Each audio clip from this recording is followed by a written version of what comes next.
Jangan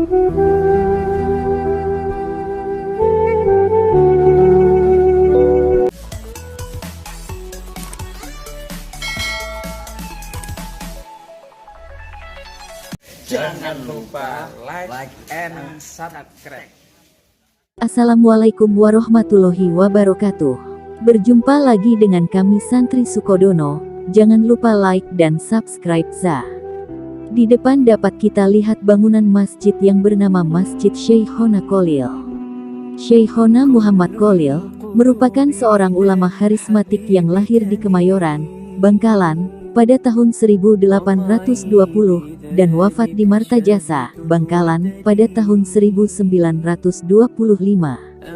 Beliau merupakan ulama besar yang mempunyai ratusan santri, di antaranya adalah ulama-ulama besar Nahdlatul Ulama NU. Beliau memiliki derajat ilmu yang tinggi dan mampu mencetak generasi ulama-ulama besar, sehingga beliau disematkan dengan gelar Syekhona. Syekhona Muhammad Kholil juga dikukuhkan sebagai Bapak Pesantren Indonesia. Sebagai penghormatan atas jasa-jasa yang telah diberikan Syekhona, terdapat masjid yang diberi nama Masjid Syekhona Kholil. Masjid tersebut terletak di lokasi pemakaman Syekhona Kholil yang berlokasi di Bangkalan, Madura, Jawa Timur. Masjid Syekhona Kholil menjadi salah satu tujuan favorit destinasi bagi para peziarah atau sarkup. Sementara mengenai sejarah masjid ini sendiri, pada awalnya hanya sebuah bangunan pesantren yang dilengkapi dengan musola yang berukuran 8 x 10 meter. Akan tetapi pada tahun 2016, bangunan musala direnovasi dan dibuat masjid yang lebih besar dan representatif. Hal ini karena banyaknya masyarakat sekitar untuk beribadah dan berdoa, terutama karena ramainya peziarah yang datang dari luar Madura. Untuk menuju masjid, pengunjung atau peziarah bisa menggunakan jalur darat dan jalur laut. Saat menuju masjid menggunakan jalur darat, bisa melewati jembatan Suramadu dan langsung menuju lokasi. Sementara, jika kita menggunakan jalur laut, bisa menggunakan kapal dari Pelabuhan Tanjung Perak, Surabaya ke Pelabuhan Kamal, Bangkalan. Pada bagian dalam ruangan Masjid Syekhona Kholil, terdapat ornamen kaligrafi indah yang menghiasi setiap sudut bangunan. Masjid juga terlihat begitu megah lantaran memiliki kubah berwarna emas dan ditopang dengan satu menara yang membuat masjid semakin kokoh. Keunikan lain yang dimiliki masjid ini adalah mempunyai desain tempat wudhu yang berbentuk melingkar. Desain ini sangat jarang ditemui di masjid-masjid lain. Saat pengunjung atau peziarah masuk ke kawasan masjid, pengunjung diwajibkan memakai pakaian muslim dengan baju yang sopan dan tertutup. Pengunjung diperbolehkan berselfie dengan cara yang sopan dan menghargai tempat. Yang paling penting adalah kegiatan foto para pengunjung tidak mengganggu niat kita untuk beribadah dan berdoa di tempat suci ini. Biografi Syekhona Kholil. Bangkalan, Kiai Syekhona Kholil menjadi pahlawan nasional. Sebab, beliau merupakan salah satu ulama besar yang berperan penting dalam perlawanan terhadap kolonialisme dan konstruksi Islam Nusantara. Nama lengkap beliau adalah Muhammad Kholil bin Abdul Latif. Beliau lahir pada tanggal 27 Januari tahun 1820 Masehi, di Desa Lagundi, Kecamatan Ujung Piring, Bangkalan. Beliau berasal dari keluarga ulama. Ayahnya bernama Kiai Haji Abdul Latif, yang mempunyai garis keturunan dengan Sunan Gunung Jati. Masa kecil hingga remajanya, Kiai Kholil menghabiskannya dengan menuntut ilmu, khususnya ilmu fiqh dan nahwu. Hal ini tercermin dari kemampuannya untuk menghafalkan 1002 bait Nazam Alfiyah Ibnu Malik. Beliau juga telah mampu membaca Al-Quran dengan metode qiraat sab'ah. Sebelum merantau untuk belajar di luar Pulau Madura, Kiai Kholil lebih dulu berguru ke Tuan Guru Dawuh, yang lebih dikenal dengan nama Bujuk Dawuh, di Desa Malajeh, Bangkalan. Selain itu, beliau juga belajar kepada Tuan Guru Agung yang dikenal dengan sebutan Bujuk Agung. Setelah itu, Kiai Kholil mendatangi satu pesantren ke pesantren lainnya untuk belajar ilmu agama. Di antaranya adalah Pesantren Bungah di Gresik, Pesantren Langitan Tuban, Pesantren Cangaan Bangil, Pesantren Darussalam, Kebon Candi Pasuruan, Pesantren Sidogiri Pasuruan, Pesantren Winongan dan Pesantren Salafiyah Syafi'iyah Banyuwangi. Dengan demikian, Kiai Kholil telah memperkuat jaringan keilmuannya dengan beberapa pesantren di Jawa dan Madura sekaligus sebagai seorang santri.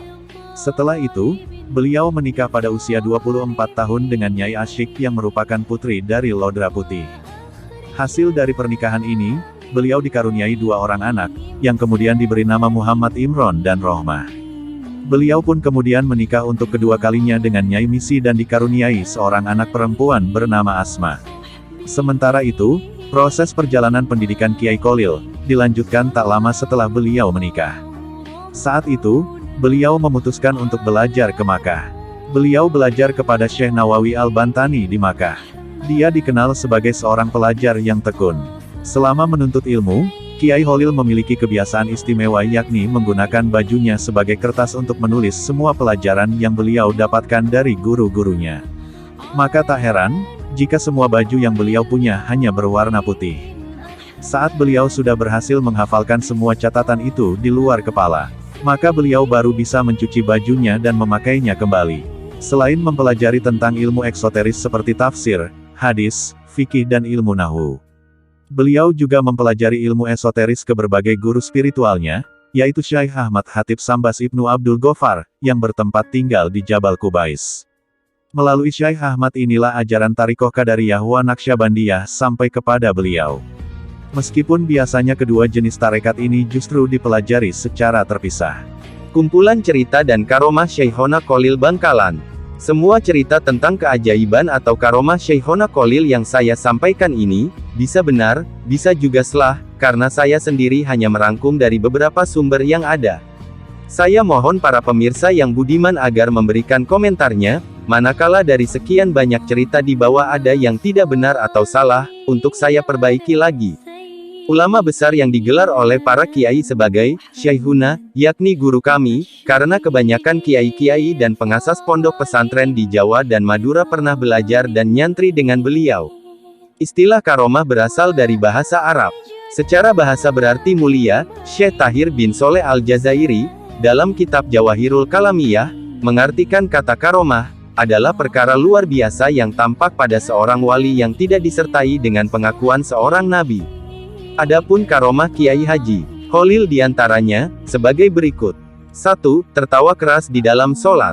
Pada suatu hari, di dalam sholat jemaah yang dipimpin oleh Kiai di sebuah pesantren tempat Kiai Kholil mencari ilmu, Kiai Kholil muda tertawa cukup keras sehingga teman-temannya takut kalau Kiai akan marah karena sikapnya itu.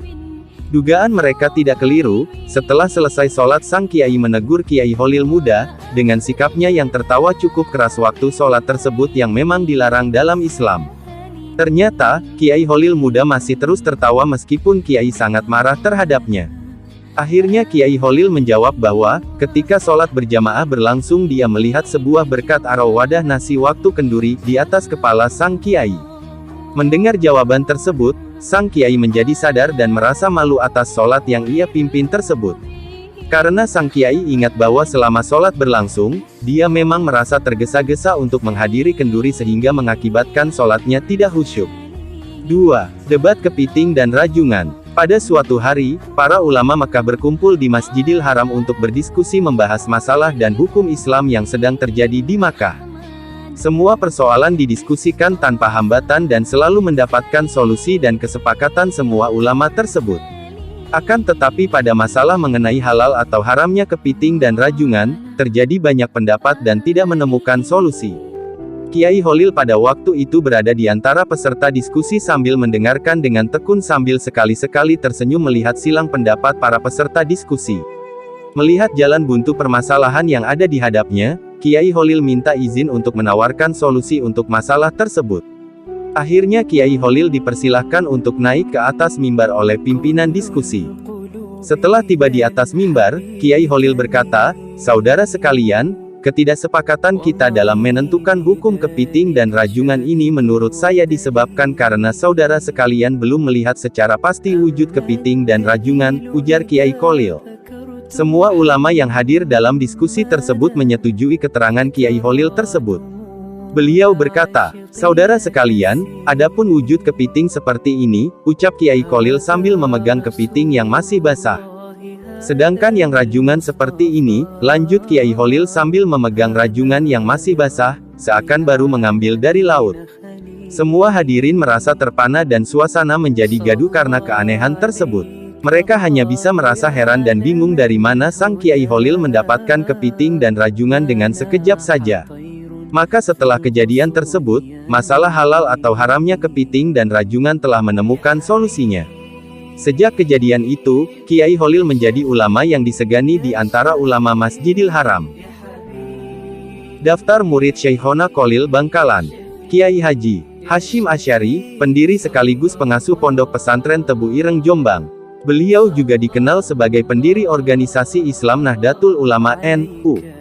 Bahkan beliau tercatat sebagai pahlawan nasional. KHR Asad Syamsul Arifin, pengasuh Pondok Pesantren Salafiyah Syafi'iyah, Sukorejo Asem Bagus, Situbondo. Pesantren ini sekarang memiliki belasan ribu orang santri sekaligus sebagai pesantren rujukan di Jawa Timur. Kiai Haji Wahab Hasbullah, pendiri sekaligus pengasuh Pondok Pesantren Tambak Beras Jombang. Beliau pernah menjabat sebagai Rais AM PBNU tahun 1947 sampai tahun 1971. Kiai Haji Bisri Syamsuri, pendiri sekaligus pengasuh Pondok Pesantren Denanyar, Jombang. Kiai Haji Maksum, pendiri sekaligus pengasuh Pondok Pesantren Rembang, Jawa Tengah. Kiai Haji Bisri Mustafa, pendiri sekaligus pengasuh Pondok Pesantren Rembang, beliau juga dikenal sebagai mufasir Al-Quran. Kitab tafsirnya dapat dibaca sampai sekarang, berjudul Al-Ibris, sebanyak 3 jilid tebal berhuruf Jawa Pegon. Kiai Haji Muhammad Sidik, pendiri sekaligus pengasuh pesantren Sidikiyah, Jember. Kiai Haji Muhammad Hasan Genggong, pendiri, pengasuh Pondok Pesantren Zainul Hasan, Genggong. Pesantren ini memiliki ribuan santri dari seluruh penjuru Indonesia. Kiai Haji Zaini Munim, pendiri, pengasuh pesantren Nurul Jadid, Paiton, Probolinggo. Pesantren ini juga tergolong besar, memiliki ribuan santri dan sebuah universitas yang cukup megah. Kiai Haji Abdullah Mubarok, pendiri, pengasuh pondok, kini dikenal juga menampung pengobatan para morfinis. Kiai Haji Asy'ari, pendiri, pengasuh pondok pesantren Darutolabah, Wonosari Bondowoso. Kiai Haji Abi Sujak, pendiri, pengasuh pondok pesantren Asta Tinggi, Kebun Agung, Sumeneb. Kiai Haji Ali Wafa, pendiri, pengasuh pondok pesantren Temporejo, Jember. Pesantren ini mempunyai ciri khas yang tersendiri, yaitu keahliannya tentang ilmu nahwu dan saraf. Kiai Haji Oha, pendiri, pengasuh pondok pesantren Bata-Bata, Pamekasan. Kiai Haji Mustafa, pendiri, pengasuh pondok pesantren Macan Putih, Belambangan. Kiai Haji Usmuni, pendiri, pengasuh pondok pesantren Pandean Sumeneb. Kiai Haji Karimullah, pendiri, pengasuh pondok pesantren Curah Damai, Bondowoso. Kiai Haji Manaf Abdul Karim, pendiri, pengasuh pondok pesantren Lirboyo Kediri. Kiai Haji Munawir, pendiri, pengasuh pondok pesantren Krapyak, Yogyakarta. Kiai Haji Hozin, pendiri, pengasuh pondok pesantren Buduran, Sidoarjo. Kiai Haji Nawawi, pendiri, pengasuh pondok pesantren Sidogiri, Pasuruan. Pesantren ini sangat berwibawa. Selain karena prinsip salaf tetap dipegang teguh, juga sangat hati-hati dalam menerima sumbangan. Sering kali menolak sumbangan kalau patut diduga terdapat subhat. Kiai Haji Abdul Hadi, Lamongan. Kiai Haji Zainuddin, Nganjuk. Kiai Haji Maksum, Lasem. Kiai Haji Abdul Fatah, pendiri, pengasuh pondok pesantren Al-Fatah, Tulungagung. Kiai Haji Zainul Abidin, Raksan Probolinggo. Kiai Haji Munajat, Kertosono. Kiai Haji Romli Tamim, Rejoso Jombang. Kiai Haji Muhammad Anwar, Pacul Bawang, Jombang. Kiai Haji Abdul Majid, Bata-Bata, Pamekasan, Madura. Kiai Haji Abdul Hamid bin Itsbat, Banyuwangi. Kiai Haji Muhammad Thohir Jamaluddin, Sumber Gayam, Madura. Kiai Haji Zainur Rashid, Kironggo, Bondowoso.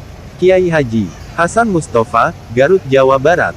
Kiai Haji Raden Fakih Maskumambang, Gresik. Kiai Haji Sayyid Ali Bafaki, pendiri, pengasuh pesantren Loloan Barat, Negara, Bali. Itulah beberapa murid atau santri dari Syekhona Kholil Bangkalan yang cukup terkenal, wibawa dan memiliki pondok pesantren yang berdiri hingga saat ini. Tentunya mereka adalah santri pilihan sehingga bisa menjadi ulama besar. Jangan lupa like and subscribe.